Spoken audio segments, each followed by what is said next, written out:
va terminer un petit peu notre cheminement en termes de compétences et peut-être revenir à la base. C'est-à-dire que on sent bien tous ceux en tout cas qui ont une appétence pour la clinique, que la sémiologie, l'examen clinique sont des temps extrêmement importants dans un apprentissage de clinicien. Et il y a un autre temps qui est peut-être un peu plus un parent pauvre de l'enseignement, en tout cas tel qu'il était effectué dans le passé, c'est l'interrogatoire. L'interrogatoire de l'éleveur, l'interrogatoire du détenteur de l'animal.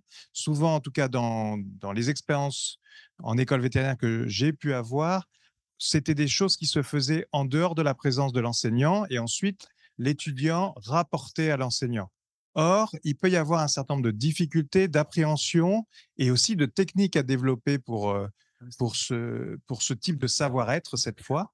Et on va voir un projet, hein, pour l'instant, un projet de développement de cette capacité à interroger un détenteur, à recueillir un historique médical grâce à un appui d'intelligence artificielle avec Grégory Cazeleux, qui est donc un non-universitaire, très en appui des écoles vétérinaires françaises, parce qu'il y est passé d'ailleurs à une époque, et il dira ça beaucoup mieux que moi d'ailleurs. Merci beaucoup, Dan. Euh, Merci à l'Académie pour l'invitation. Oui, je suis vétérinaire de formation, même si je vous raconterai mon histoire personnelle, j'ai finalement assez peu exercé en pratique. Et je tiens à remercier aussi Christian Dumont. Pour l'anecdote, Christian a été mon premier mentor quand j'ai démarré en médecine d'élevage canin à Alfort. Christian, ça nous rappellera à notre jeunesse commune il y a 20 ans. Euh, je vais en effet parler de savoir-être vétérinaire et de prise de commémoratif anamnèse. Avant de démarrer, quelques liens d'intérêt, comme Dan l'a expliqué, je ne suis pas universitaire. Je suis le directeur d'une agence qui s'appelle Wolf Learning Consulting. Donc, on est une agence qui fait du conseil en formation et des parcours de formation sur mesure pour la santé animale. On travaille avec les laboratoires, les pet fooders, mais aussi beaucoup les sociétés savantes comme les écoles vétérinaires, le SIMV, les SCAP, la BAC aussi, qui a été un de nos premiers partenaires. Alors, je vais vous démarrer par une petite histoire. En 2003, pour ceux qui se souviennent, c'était le début de la guerre en Irak, le dernier vol du Concorde, la première fois que le génome était décodé, la canicule, donc ça vous rappelle un petit peu. C'était une année importante aussi pour la profession vétérinaire, puisque je sortais de l'école vétérinaire de Lyon et je partis en remplacement pour la première fois de ma vie, comme beaucoup d'entre vous, dans une petite clinique dans le Beaujolais. Et j'ai fait 15 jours, et les seuls 15 jours de clientèle de ma vie. Euh, Deux raisons à ça.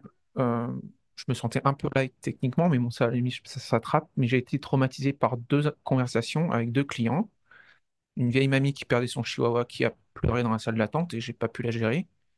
Et ensuite, un conflit ouvert avec un client qui a une péritonite après un pyomètre que j'ai probablement pas bien géré et qui m'a traumatisé à vie en fait. Et j'ai dit, je ne ferai plus ça de ma vie. Et c'est suite à ça que je suis revenu, on va dire c'est un peu masochiste, mais où je me suis intéressé aux éleveurs de chiens et je me suis intéressé à une clientèle encore probablement plus compliquée avant de passer pour l'industrie. Ce mur des compétences transverses, ce qu'on appelle, que les Anglais appellent soft skills ou savoir-être en français, je pense que c'est une problématique, on le sait, assez générale de la profession. Elle est liée à plein de, on va dire, de dimensions de cette profession. On a parlé du programme de sélection, le rapport à l'euthanasie, les clients qui ont changé le rapport à leur animal. Mais la réalité, il faut se dire les choses, c'est en tout cas, moi, la perception que j'en avais, c'est qu'au début des années 2000, je n'ai même pas le souvenir d'avoir eu une heure de cours sur comment communiquer correctement avec un client. Aujourd'hui, c'est plus le cas. Aujourd'hui, vous avez des gens comme, alors, je connais pas tout le monde, mais par exemple Chantal Legrand à Alfort, qui est recruté spécifiquement sur ces sujets.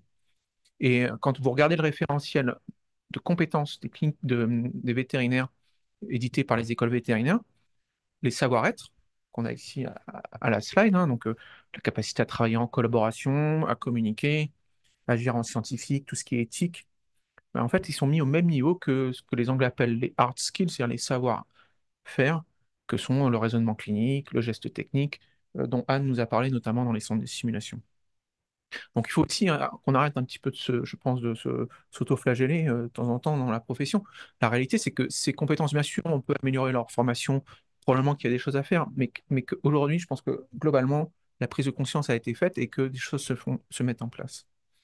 Elles se mettent en place aussi au niveau de la profession, de manière générale. Quand on regarde la formation continue, la FECABA, par exemple, pour nommer qu'elle, a un vrai programme, une vraie intention, on va dire, de développer ses compétences dans le cadre de la formation continue.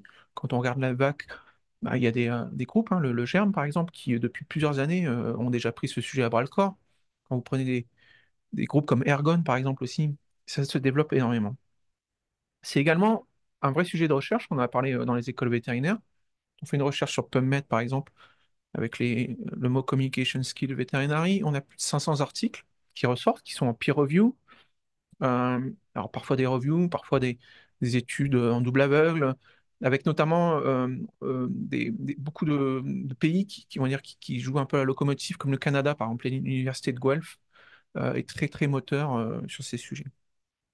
Et finalement, ces savoir-être, ces capacités à communiquer, on le sait, ils sont critiques, et elles sont critiques notamment dans le monde professionnel, mais aussi dans le monde vétérinaire. On parle de gestion de conflits, on parle d'empathie, on parle de prise de décision, on parle de savoir gérer l'erreur. Tout ça, encore une fois, ça fait partie de notre métier. Euh, on va dire que, alors pour ceux qui me connaissent, je suis un peu provocateur hein, toujours, mais on a eu tendance, je pense, à penser dans le passé que, en fait, ces compétences molles, comme disaient les Anglais, je déteste ce terme, mais ces compétences transverses plutôt, ne s'apprenaient pas, que c'était inné, on les avait ou pas, on était empathique ou pas. La réalité, c'est que les plans de formation, développement de ces compétences, ça existe, et qu'avec des vraies logiques de formation qui vont notamment travailler sur des exercices d'autoréflexion, des mises en situation, on peut développer ces compétences. Un exemple classique, par exemple, c'est l'écoute active. Avoir des compétences d'écoute active, reformuler, poser les bonnes questions. Il y a des formations et ça se développe. La question et l'invitation que Dan et Christian m'ont envoyé, c'est est-ce que tu peux nous expliquer un peu comment le digital en fait peut aider à ça et notamment montrer comment l'intelligence artificielle va changer en fait la capacité à former et à développer ses compétences et l'aptitude, et on va se focaliser sur une compétence particulière qui est de manière assez large l'aptitude à communiquer. Alors, on va se dire les choses, hein. On va avoir un pied dans les savoir-être, c'est-à-dire la capacité, par exemple, on en a parlé, à faire de l'écoute active, à communiquer clairement, à avoir un joli non-verbal, par exemple, mais aussi un peu de technique. Comment poser les bonnes questions, par exemple, sur une prise d'anamnèse commémorative, comme Dan l'a expliqué. Ce qu'on appelle des simulations conversationnelles. Donc, on a parlé, on a vu avec Anne des simulations plutôt de procédurales, de gestes techniques. Ici, on est dans les simulations de conversation. Alors, quel est l'intérêt de faire des simulations conversationnelles digitales? C'est exactement ce que je vais répéter ce qu'Anne a dit, quoi. Donc, je vais aller vite, hein. On gère le stress par rapport à des jeux de rôle, par exemple, par rapport à envoyer l'étudiant au feu dans les hôpitaux. C'est déployé à la grande échelle sur des plateformes de formation comme Moodle dans les écoles vétérinaires. Ça met l'apprenant, donc en l'occurrence l'étudiant ou le vétérinaire, dans un environnement sécurisant. Il peut faire des erreurs, il sait qu'il ne va pas y avoir de conséquences, qu'il ne va pas se fâcher avec le client. C'est répétable. Il va pouvoir aussi évoluer, refaire, gagner plus de points, voir son évolution. Ça peut être réaliste si c'est bien formulé, si les scénarios sont bien faits. Et puis, on peut utiliser les leviers de motivation intrinsèques. Anne en a parlé aussi, notamment un gros levier de motivation avec nos nouvelles générations, ce qu'on appelle la gamification. Donc, c'est exactement le même principe que ce qu'Anne a montré, c'est on gagne des badges, des points, on a des classements, et tout ça, on peut le mettre en place avec ces simulations conversationnelles. Alors, je vous montre un premier exemple. C'est un projet qu'on a fait avec le SIMV. C'est pas pour les vétérinaires, mais ça vous expliquera un petit peu comment ça fonctionne. C'est pour les délégués vétérinaires, pour les former à la loi anti-cadeau, donc tout ce qui est anticorruption. Donc à gauche, vous avez le délégué, à droite, vous avez une étudiante veto qui vient au stand de la VAC et qui demande à ce qu'on lui finance ses analyses pour sa thèse. Donc vous savez qu'il faut faire des conventions de recherche et tout ça, peut-être que vous le savez maintenant. Et donc il faut former les délégués à ça, c'est une obligation légale. Donc tous les labos sont passés à travers cette formation. Donc on a vu un petit scénario, puis ensuite on va demander au délégué, sur ce petit jeu, de sélectionner ce qu'il va faire. Donc il a trois choix. On va lui dire, bah, écoute, ouais, je te finance tes analyses, ou attends, faut que je demande à mon patron, ou attends, je suis pas sûr, en fait, légalement, je peux pas le faire. Ensuite, on voit les conséquences, et donc là, en l'occurrence, il n'a pas forcément fait le bon choix, donc il y a Jean-Pierre qui arrive, et Jean-Pierre, c'est son manager, et il va le recadrer en disant, attention, là, tu as dit qu'on pouvait le faire, mais en fait, on peut pas forcément le faire, quoi. Donc il va falloir que tu ailles la revoir, et que tu lui expliques ce qui s'est passé. Ce qu'on appelle des scénarios branchés. En bas, rapidement, vous voyez, il y a un petit compteur de points, ce que je vous parlais, la gamification du système de points. Ça, on l'a développé, hein, on l'a développé dans des scénarios, donc des conversations. Ça peut se faire également dans des systèmes de raisonnement clinique, par exemple, ce qu'on a pu faire avec la VAC sur le plan éco-antibio. Comment ça fonctionne? C'est pour ceux de ma génération ou au-dessus, euh, c'est les livres dont vous êtes le héros. Ceux qui se souviennent, c'est-à-dire que vous aviez, je ne sais pas si vous vous souvenez, vous avez un livre, vous lisez un chapitre, et puis on vous disait, voilà, tu es dans un château, tu peux aller sur la porte de gauche ou la porte de droite. Si tu veux aller sur la porte de gauche, va au numéro 35 et la porte de droite va au numéro 46. Donc, comme vous le voyez à l'écran, il y a ce qu'on appelle des points de décision. Donc, le premier point de décision à gauche, on a trois choix, un choix qui est pas bon, un choix qui est bon et un choix qui est moyen. Si le choix, si l'apprenant, donc le vétérinaire par exemple, l'étudiant fait le choix vert, il va directement au point de décision qui est tout à droite. Il zappe toute la séquence parce qu'il a fait le bon choix. Par contre, s'il fait le mauvais choix en haut, en rouge, on lui laisse la possibilité de se rattraper avec un deuxième point de décision. Mais s'il se trompe trop, il arrive dans une impasse. Donc l'impasse, ça peut être par exemple le client qui se fâche. Dans le cas du projet avec le SIMB, c'est vous faisiez licencier. D'accord? Si vous, donc, parce que un vrai point de douleur des délégués. Donc, euh, donc là, par exemple, dans notre cas, ça peut être ouais, un client qui se fâche, vous discutez avec un client où vous n'avez pas tous les éléments de l'anamnèse et puis vous êtes complètement piégé au moment des hypothèses diagnostiques. Ça reste assez figé hein, par rapport à la question, Anne, que tu posais à Maxime tout à l'heure. On est un peu là-dedans, quoi. On a créé un cadre et c'est compliqué de sortir du cadre. Ensuite sont arrivés les robots conversationnels. Donc on est dans de la simulation conversationnelle. Donc c'est là où on va voir si ça fonctionne.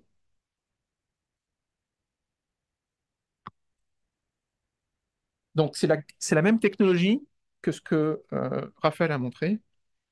Je n'y avais pas pensé d'ailleurs, Raphaël, quand tu as fait ta présentation. Je tiens à remercier Marion aussi, qui nous avait aiguillé sur la technologie. Donc en fait, c'est un projet qu'on a eu pour un laboratoire. C'est un chatbot conversationnel, c'est un cas qu'on a développé sur l'épilepsie. C'est une formation qui est faite en présentiel, qu'on a fait avec Laurent Cosigny et Kirsten Nice, pour former les vétérinaires à mieux gérer les cas de convulsion pour un labo. Et donc, c'est un cas clinique interactif, mais au lieu d'avoir les cas qu'on a vus avec les choix, on a un chatbot. Donc, c'est exactement la même technologie que ce que Raphaël a présenté, sauf qu'en fait, on va pouvoir, si ça fonctionne, et là, je vais voir, oui, ça va fonctionner. Donc, on a Monsieur Hervé Vénère, donc parce qu'il est vénère, donc ça, c'est les ingénieurs pédagogiques, ils aiment bien faire des blagues. Il vient en consultation, il a son chien qui s'appelle Shaker a une crise d'épilepsie hier. Et donc, on va faire rentrer Monsieur Nair dans la conversation, dans la salle de consultation, on va lui poser des questions. Par exemple, une question de l'audience. Combien de temps ça dure? Combien de temps ça a duré? Combien de temps euh, hop, voilà, je vais pas lancé, tiens, c'est intéressant. Ok, une autre question, je sais pas, a-t-elle vomi? Ok? Donc, on n'est pas vraiment dans une simulation proche, puisqu'en fait, je suis en train de taper sur mon écran et le système me répond. Je peux poser autant de questions que je veux, et puis dès que j'ai terminé, je tape stop et puis je passe sur les hypothèses diagnostiques. Donc ça,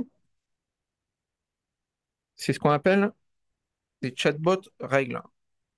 Donc c'est un petit peu le même modèle que Raphaël a montré, c'est-à-dire qu'en fait, on va avoir une entrée de texte et puis on va créer des règles. Si la règle contient vomi, régurgitation, je lance la réponse sur est-ce qu'elle a vomi. Si la règle contient combien de temps ça a duré, je lance la règle sur la durée de la crise. Si je n'ai pas créé la règle, le système lance, je ne comprends pas, pouvez-vous reformuler la question? Et l'ingénieur va analyser les conversations et manuellement va recréer des règles au fur et à mesure des usages. Donc, vous imaginez que Dan va formuler une question d'une façon, Jean-François va le faire différemment. Donc, il va falloir imaginer, avec les ingénieurs pédagogiques, les experts, toutes les façons de générer ces questions.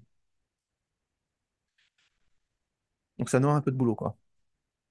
Et en pratique, on a un retour qui est, par exemple, ici, c'est le retour que l'expert avait, donc Laurent, par exemple, avait pour faire la formation. C'est une formation qui était faite en présentiel. Donc, en direct, il avait un graphisme qui lui disait, ben là, tu as 10 vétos dans la salle, et sur les 10 vétos, il y en a 25% qui ont posé toutes les questions sur les sites cliniques.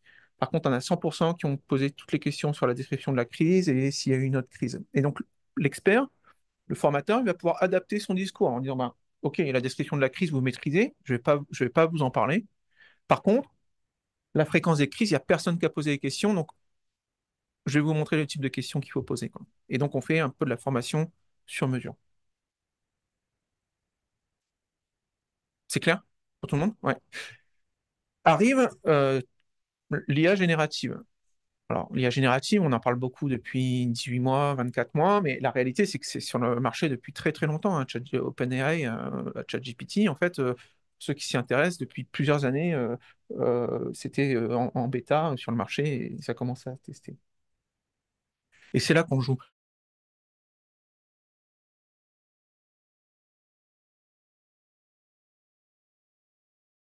Place à la pratique. Vous êtes en consultation aujourd'hui. Votre ASV vient de vous informer que votre prochaine consultation est avec Madame Durand et Médor, son Golden Retriever âgé de 3 ans.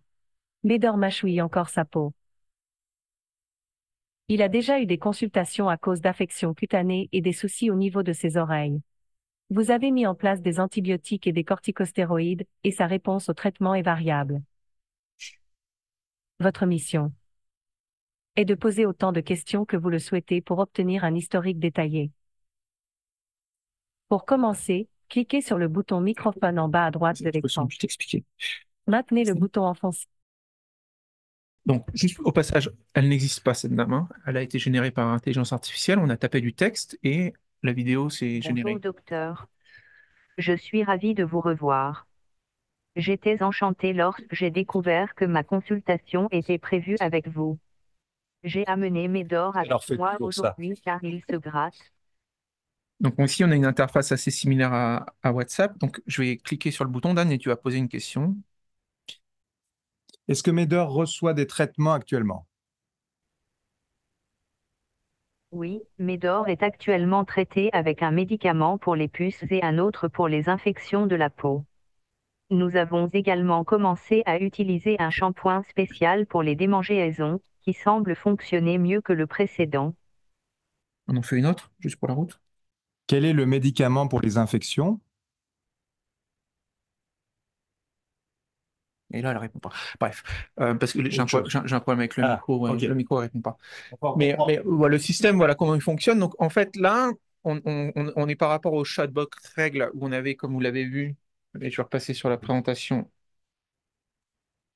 Au lieu d'avoir des systèmes de règles avec en disant si la phrase contient ce mot, je lance cette réponse. En fait, il y a une boîte noire, et ne me demandez pas ce qu'il y a dans la boîte noire, je ne suis pas spécialisé en intelligence artificielle, mais il y a une boîte noire qui va analyser en fait la question, qui va corréler la question à ce qu'on appelle un contexte. Donc là, le contexte, c'est probablement vous l'avez déjà entendu, ce qu'on appelle le prompt quand on fait de l'intelligence artificielle. C'est-à-dire que on a créé un prompt qui dit vous êtes un propriétaire de chien, voilà l'historique de ce chien, voilà le traitement qu'il reçoit. On a travaillé 6 mois sur le prompt hein, pour qu'il fonctionne, pour venir. Donc, et donc, derrière, euh, la boîte noire analyse tout ça, met en relation donc, avec le prompt et génère une réponse. D'accord? Donc, on a un système qui est au-delà de le fait de l'utiliser à la voix, qui est beaucoup plus souple, beaucoup plus réaliste. Et comme vous demandez à ChatGPT, euh, tu es expert en automobile, donne-moi les 3 voitures les plus rapides. Et bien là, en fait, on lui dit, tu es propriétaire de chien, je suis vétérinaire, je vais te poser des questions, réponds-moi. Donc, ce système, il change complètement la façon de développer ces simulateurs conversationnels, vous vous en doutez. Après, la question, c'est, OK, mais, et ça a été dit aussi plein de fois aujourd'hui, c'est quel est le retour que l'apprenant a? Parce que c'est bien, on mime la conversation, on déstresse, on le fait dans un environnement sécurisant, mais à la fin, ce qui importe, c'est le feedback, quoi, le retour que l'apprenant il a. Eh ben, l'intelligence artificielle, elle peut aussi aider à ça. Alors, je suis désolé, c'est en anglais parce que pour l'instant, il n'y a pas de solution qui existe en France à ma connaissance.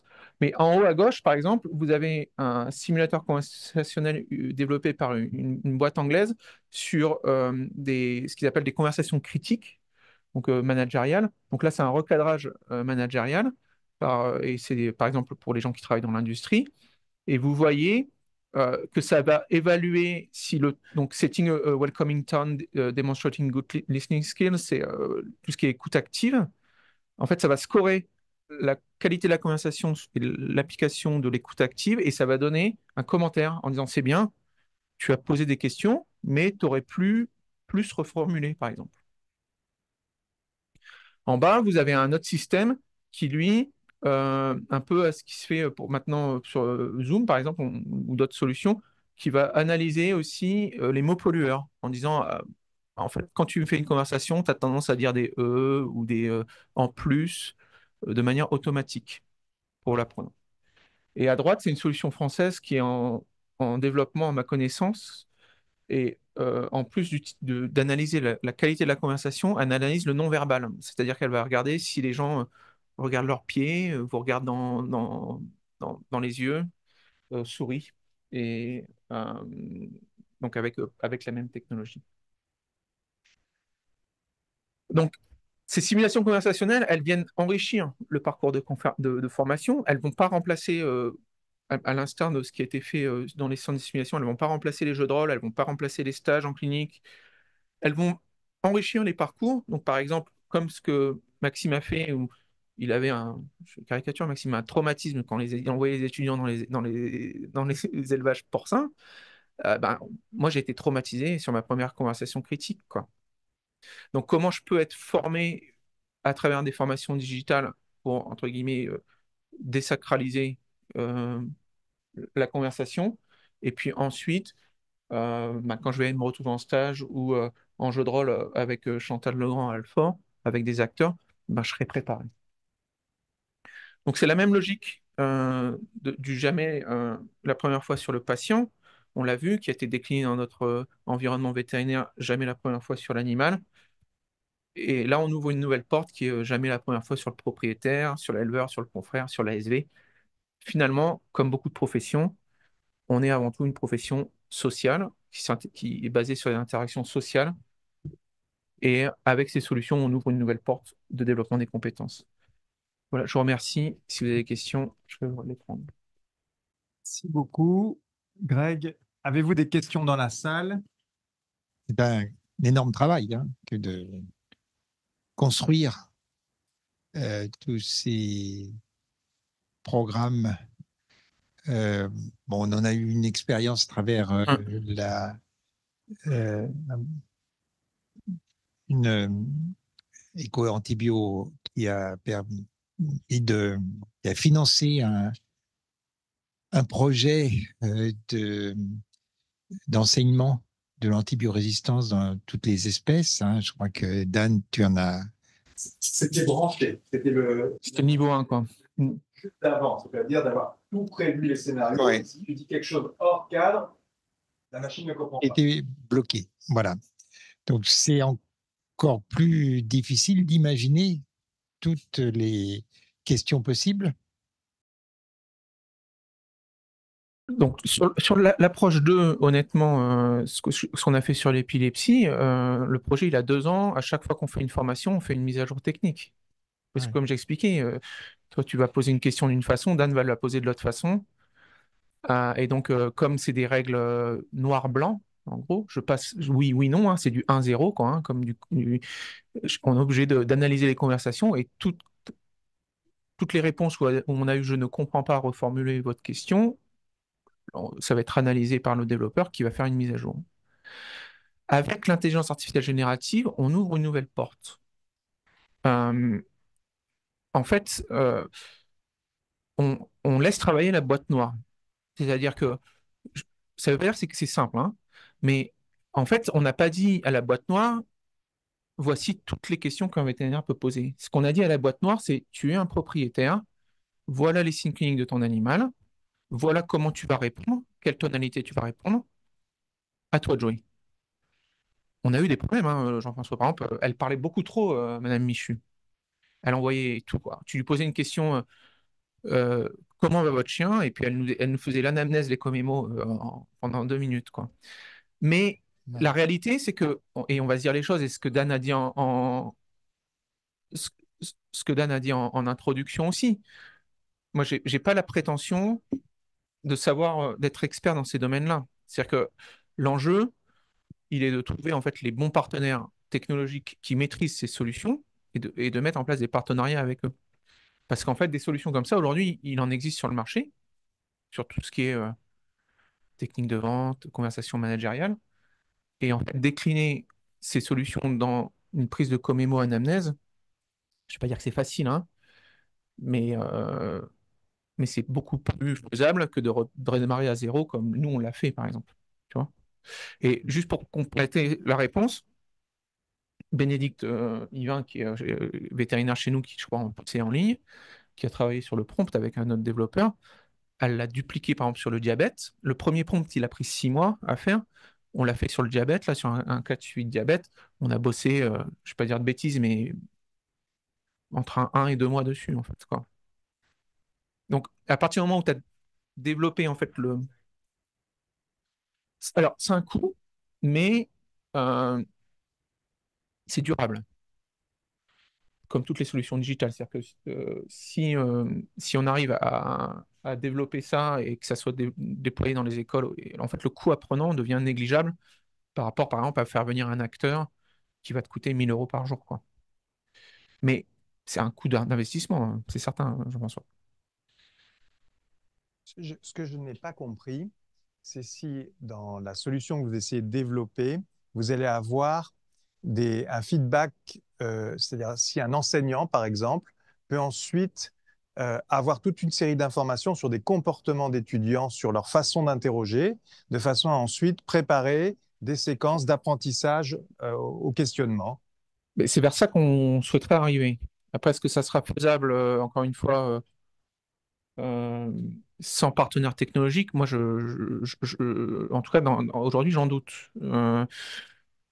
Mais il y a d'autres façons, en fait, d'avoir le feedback. Par exemple, les conversations, elles peuvent être extraites et elles peuvent être envoyées, mises sur la plateforme et on va faire de la revue par les pairs. C'est-à-dire qu'on va dire, je sais pas, on prend 3 étudiants, il y en a et chaque étudiant, la qualité de la conversation, elle va être revue par un autre étudiant qui aura une grille, par exemple, pour évaluer la qualité de la conversation. Donc, on n'est pas obligé de mettre de l'intelligence artificielle, en fait, à tous les étages. On peut aussi responsabiliser les apprenants pour faire de la revue par les pairs. Et c'est un processus qui fonctionne très bien. Et en plus, j'ai envie de dire, qui est culturel dans notre formation vétérinaire. Ben, vous connaissez tous les pères et les mères de clinique. Donc, mais c'est sûr qu'on aimerait que avoir un graphisme qui dit, ben, t'as oublié, par exemple, de poser des questions sur, je sais pas, est-ce que le chien a voyagé à l'étranger parce que ça aurait pu être ça pourrait être une leishmaniose, par exemple. Tu vois. Mais ça va être, je pense que ça va être compliqué à mettre en place, quoi. En tout cas, avec la technologie telle qu'elle est aujourd'hui. Je sais pas si c'est clair. Ça répond à ta question?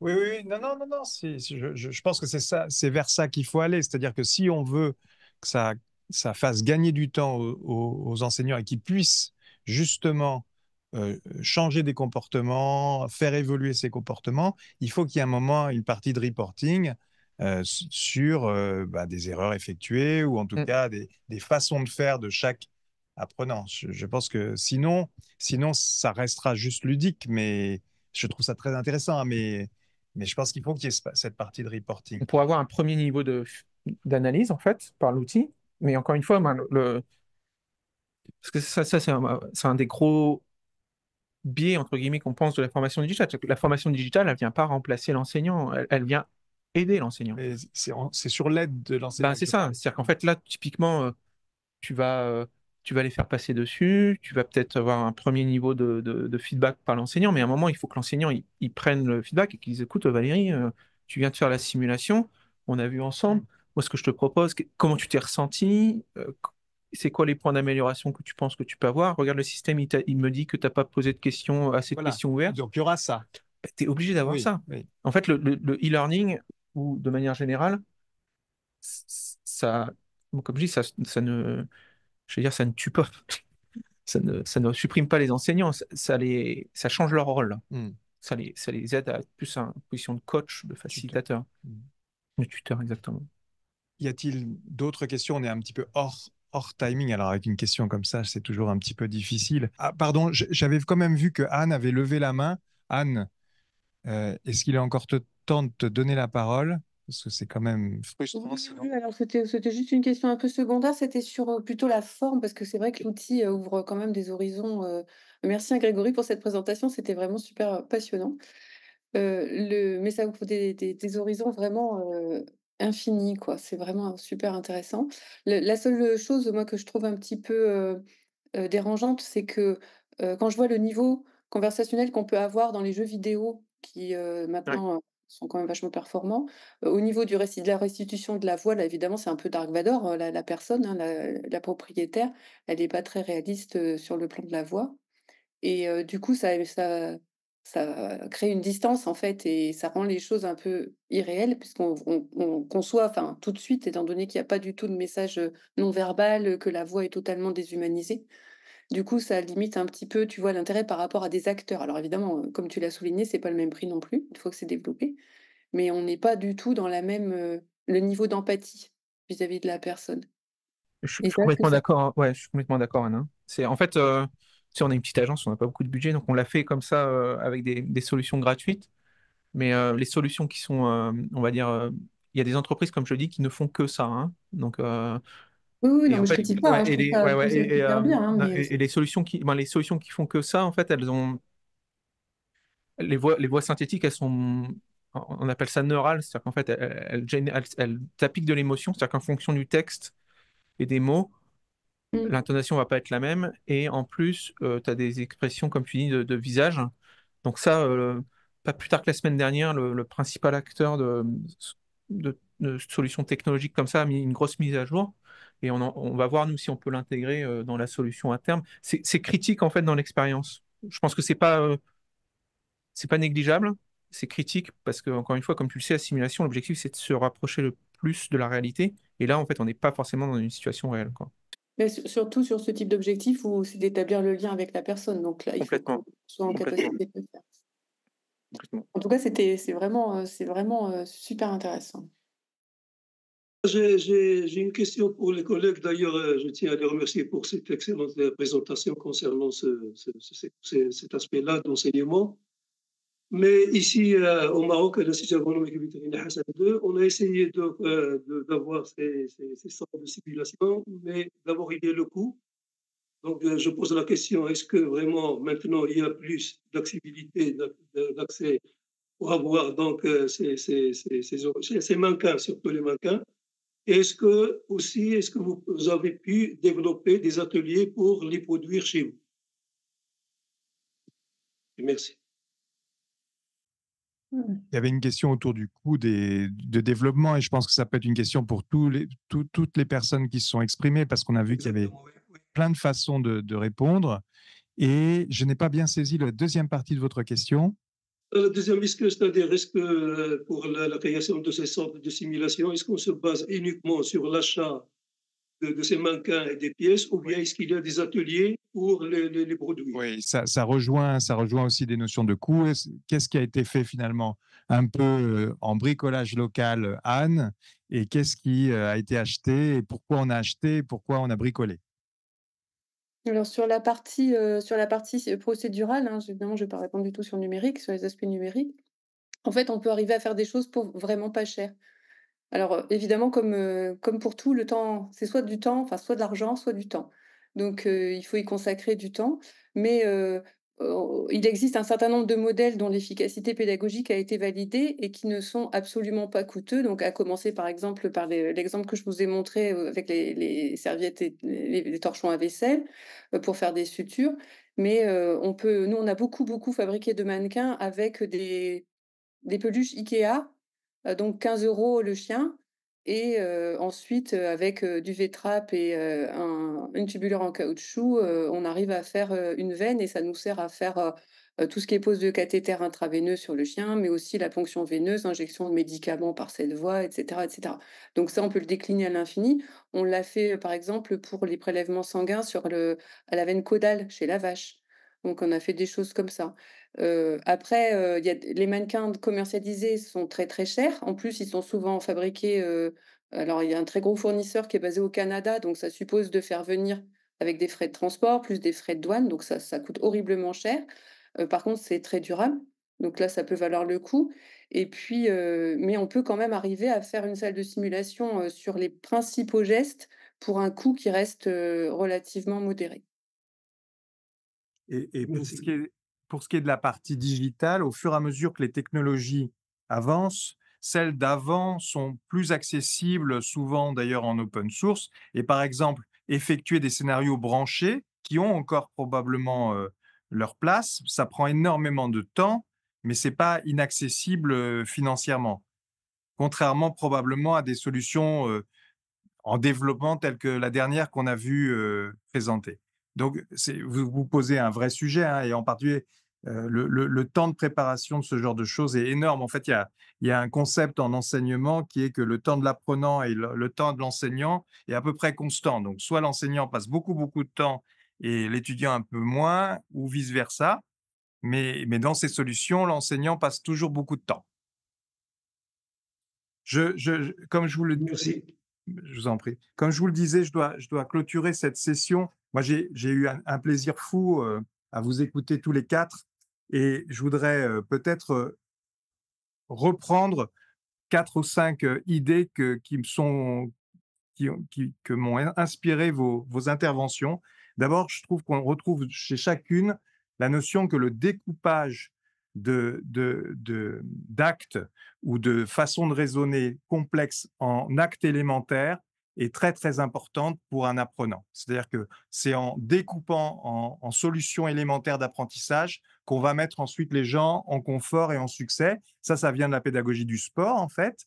Et c'est vraiment un principe qu'on retrouve dans chacune de vos 4 expériences et qui était peut-être mal maîtrisé dans une autre. Je ne suis pas en train de hiérarchiser les enseignements, mais dans un enseignement clinique plus complet, eh ben, on avait un peu plus de mal à découper les tâches en tâches élémentaires et j'ai trouvé que c'était très intéressant et que ça se retrouvait dans chacune de vos présentations, tout comme la notion d'autonomisation, d'appropriation de l'apprentissage. On engage l'étudiant, parfois on le fait jouer, ça peut nous sembler parfois bizarre, mais certains ont besoin de passer par là pour ensuite atteindre les objectifs que vous êtes fixés.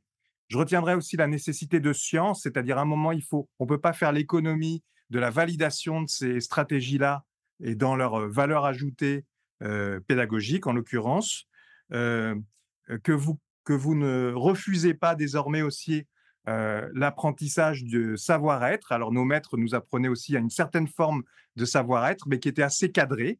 Et ici, on a plein de formes de savoir-être qu'il va falloir aussi savoir cadrer au bout du compte parce qu'il va falloir les rendre compatibles avec un exercice professionnel. Donc, je pense que ça fait partie des grands enjeux. Et puis, pour être un petit peu plus en question, j'entendais à chacune de vos présentations le fait qu'on retarde finalement le moment du stress pour l'étudiant, mais à un moment, le stress professionnel, il devra arriver. Et donc, je ne pouvais pas m'empêcher de me demander à quel moment vous devrez l'introduire pour que justement l'étudiant il soit préparé et dans une forme totalement holistique et complète, quoi, hein. Donc, ça me semble être intéressant. Et puis, pour revenir au temps jadis, il y avait sans doute trop d'enseignés qui devaient s'adapter à l'enseignant. Je constate que maintenant, les enseignants s'adaptent énormément aux enseignés. Je ne juge pas, mais je constate. Voilà, merci beaucoup. C'était formidable de vous entendre.